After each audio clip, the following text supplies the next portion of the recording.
Judicial से भी request कर रहा हूँ कि कम से कम पेरोल पे उनको निकाला जाए। अगर यदि उनकी केसेस लंबे चलेंगे नो इशूज, लेकिन कम से कम पेरोल पे दीजिए हमारा प्रत्याशी, क्योंकि लोग देखना चाहते हैं। अरे जो 2-3 साल में उन्होंने जो संघर्ष किया है और जो जगह जगह पे जाकर लोगों को जागरूक किया है, और आज आप देख ही रहोगे कि पूरा लोग किया, वहाँ पर प्रचार प्रसार किया। लग रहा है कि पीएम के आने के बाद जेबी केसेस के लिए चुनौतियाँ बढ़ गई हैं गिरिडीह लोकसभा क्षेत्र में? नहीं, मुझे तो ऐसा फील नहीं हुआ,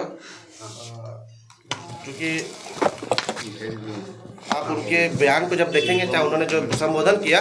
वो कहीं पे विकास की बात ही नहीं की है, ना ही कोई सामाजिक न्याय की बात की है, और ना ही कोई समरसता की बात की है कि भाई हाँ हम झारखंड में ये करेंगे इसीलिए हमें सपोर्ट कीजिए। उन्होंने बात किया कि मैं सचिन सच पहले से आया और सचिन सच विशेष लेके आया हूँ। ठीक है, हम आस्था को बुरा नहीं मानते हैं, लेकिन आप देश के प्रधानमंत्री हैं तो आप देश में युवाओं के लिए क्या करने के लिए आए, झारखंड में युवाओं के लिए क्या करने के लिए आए, झारखंड में जो संसाधन है उसमें युवाओं का कितनी प्रतिशत भागीदारी देंगे, इन सब चीज़ों में कोई चर्चा ही नहीं हुई है। लेकिन हमारे केंद्र अध्यक्ष हमेशा अपने लोगों की बात किए हैं, हमेशा यही कोशिश की है कि सही में हम जिस चीज़ से छिले जा रहे हैं उसे हमें बचाना होगा, तब जाकर के हम सबके लिए, हम अंतिम पायदान पर बैठने वाले जो सर्वोदय की बात करते हैं, अंतिम पायदान पर जो हमारा सबसे गरीब तबके का जो लोग बैठा है उसका विकास की बात करते हैं, तो मुझे नहीं लगता है कि मोदी जी के आने पे, हमारे प्रधानमंत्री जी के आने पे गिरिडीह लोकसभा में कोई इम्पैक्ट पड़ने वाला है। अब उन्होंने ऐसा जगह चुना था जिसमें उन्होंने कोडरमा को भी ये किया था, ठीक है ना, वो एक साथ में 2 कंस्टिट्यूएंसी पीसी को उन्होंने एडजॉइंट किया था। लेकिन मुझे नहीं लगता है कि गिरिडीह लोकसभा में इसका कोई प्रभाव पड़ेगा, क्योंकि गिरिडीह लोकसभा में जो तपतपी गर्मी में भी लोगों का समर्थन दिख रहा है। रात के 12 बजे से लेकर के रात के 3 बजे तक जो टाइगर जयराम महतो के लोग समर्थन दे रहे हैं अपनी नींद खो करके, मतलब ऐसा लग रहा है कि आज गिरिडीह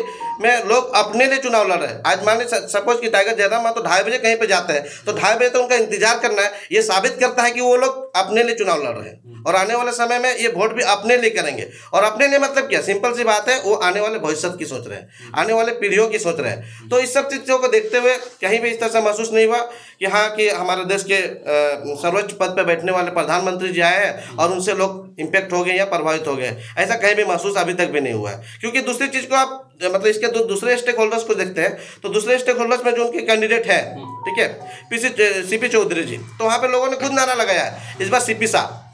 ठीक है, चुपचाप सीपी साहब लोग कह रहे हैं, वहाँ की जनता कह रही है, क्योंकि इस 5 साल में वो कभी अपना चेहरा दिखाने के लिए नहीं गए। आप जब उनका बायोलॉज देखेंगे या फिर इन 5 साल की कार्यकाल का जब उनका सदन की लिस्ट देखेंगे कि उन्होंने कितने क्वेश्चनियर किए हैं, तो उनका क्वेश्चनियर भी मुझे लगता है कि बहुत कम है। और मुझे तो ये भी सुनने में आया कि जब वो क्वेश्चनियर करते थे तो खुद नहीं करते थे। उनका जब मैंने क्वेश्चनियर डाउनलोड किया तो मैंने देखा कि उनका एक क्वेश्चन ये भी आया था कि कितने लोगों को इंदिरा आवास दिया गया है, मतलब जो पीएम आवास दिया गया। तो ये कोई क्वेश्चन बनता है? अरे आप अपने झारखंड के लोगों के लिए क्या ला सकते हैं, क्या होना चाहिए, इस पर कभी उन्होंने क्वेश्चन ही नहीं किया है। ऐसे बहुत सारे क्वेश्चंस को मैंने डाउनलोड किया, देखा कि कहीं भी ऐसे ज्वलंत मुद्दे नहीं थे। चलिए ठीक है, रोडवेज की बातें आई, ठीक है, कंस्ट्रक्शंस की जब बातें आई तो उस कंस्ट्रक्शन में भी उन्होंने इसलिए बात रखा क्योंकि वो जब कंस्ट्रक्शन आएगा तो वहाँ पे कंस्ट्रक्शन का साइड भी मेरे ही लोगों को मिलना चाहिए, ताकि उससे मेरा कुछ कमीशन हो जाए, मतलब उसका ठेकेदार भी मेरा होगा, सप्लायर भी मेरा होगा। इन्हीं सब चीज़ों में बातें हुई। कभी कोई शिक्षा को कोई बात नहीं हुआ, कभी कोई रोजगार को लेकर बात नहीं हुआ, ना ही कभी कोई कम्युनिटीज़ को लेकर कोई बातें हुई कि हम ये जो समुदाय है जो पिछड़े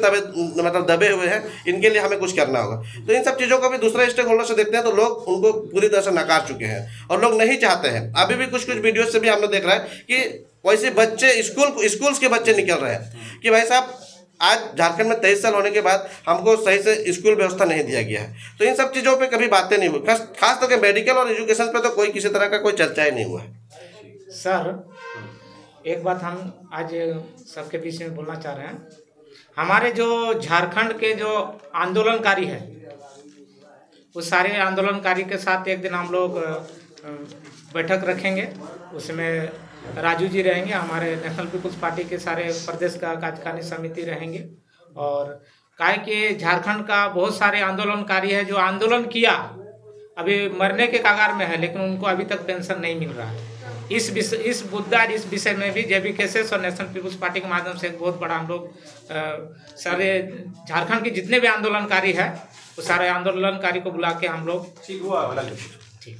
राजू जी एक सवाल रहेगा, आपके जो रांची लोकसभा प्रत्याशी है उसका क्या लेटेस्ट अपडेट है, निकलने का कोई चांस है अखबार से? देखिए कल तक हमने जो अपडेट लिया था वकील के हिसाब से, तो उनका कहना है कि एक तो मतलब रिजेक्ट हो गया था,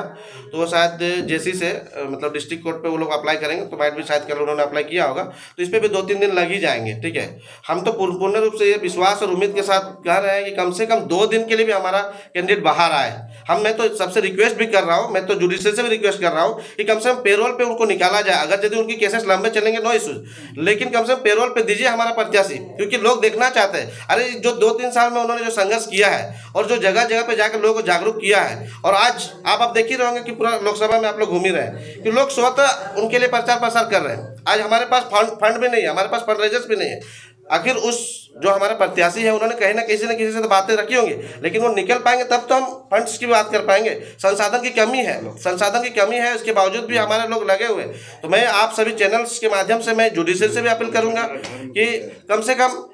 जो भी उनके केसेस हैं जो पेंडिंग पड़े वो काम चलता रहेगा, लेकिन पेरोल की अप्लाई किया जाए। और मैं वकील साहब से भी मैंने कहा कि कम से कम अगर यदि सिचुएशंस क्रिटिकल्स हो रहे हैं, अभी नहीं निकल पा रहे, तो पेरोल पे कम से कम हमारे प्रत्याशी को चुनाव प्रचार के लिए जो भी हो 5 दिन के लिए भी कम से कम उनको बाहर निकाला जाए, ताकि वो लोगों के बीच में आए और मतलब जनमानस को भी एक अच्छा लगे कि हाँ जुडिशरी में हमारा बात सुना है। क्योंकि देखिए आज लॉ एंड ऑर्डर कहीं पे कहीं देखा जाए तो मतलब किसी एक तबके के साथ चल रही है। आज आप देख ही रहे होंगे कि आज हमारे जो केंद्रीय अध्यक्ष जयराम महतो जी हैं, जिन्होंने 1 तारीख को नॉमिनेशन किया था, उसके बाद चुनाव आयोग की तरफ से भी उनको, जबकि आप सबको पता होगा चुनाव आयोग इंडिविजुअल बॉडी है, उसके ऊपर किसी तरह का प्रेशराइज नहीं होना चाहिए। और किसी कोई एक पार्टी, आज तो आचार संहिता लगा हुआ है, तो आज किसी के तो कोई सत्ता है नहीं, तो फिर क्यों दबाव में आ रहे हैं लोग। तो ये सब चीज़ों को देख ही रहे, जुडिशरी को भी कहीं ना कहीं दबा दिया जा रहा है। तो इन सब चीज़ों को भी हम लोग थोड़ा सा देख रहे हैं कि आखिर हमारे ऊपर ये सब क्यों अत्याचार हो रहा है। और मैं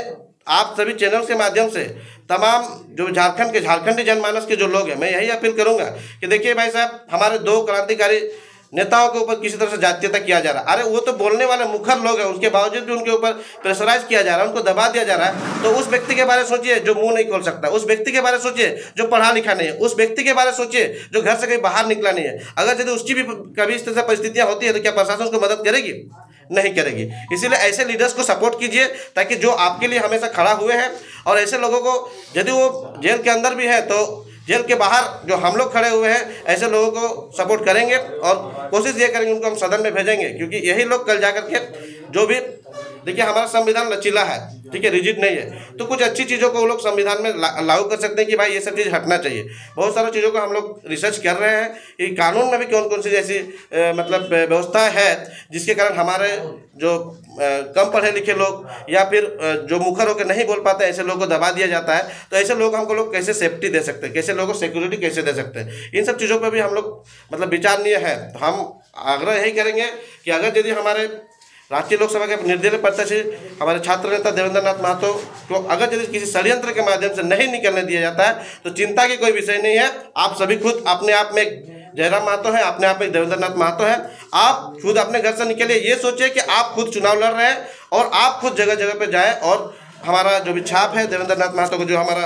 हेलमेट छाप मिला है क्रमांक संख्या 24 पे, इस पे जाकर के उनको वोट करें और वोट की अपील करें अपने समाज के, अपने लोगों को और अपने जो भी संगी साथी दोस्ती यारी, ठीक है, जिसके साथ आप टेलीफोनिक वार्ताएं करते हैं तो उनसे भी आप रिक्वेस्ट कीजिए, उनको व्हाट्सएप के माध्यम से, सोशल मीडिया के माध्यम से, या फिर लिटरली फिजिकली जा करके, जैसे हम लोग देहात में होता है ना कि एक सीजन होता है तो हम लोग गुड़ पिठा लेकर घर पहुंचाने जाते हैं, तो उस टाइप से आप लोग घर घर जाइए और लोगों को अपील कीजिए कि ये हमारा झारखंड का बेटा झारखंड हित के लिए काम किया है और आने वाले समय में भी झारखंड के लिए काम करेगा। तो इस बार हम लोग को फूल पे दोबारा भूल करने की जरूरत ना पड़े और इस बार सीधे हम लोग हेलमेट छाप पे क्रमांक संख्या 24 पे वोट करें और हमारे साथी देवेंद्र नाथ महतो को जेल के अंदर से भी हम लोग जिताने का प्रयास करें।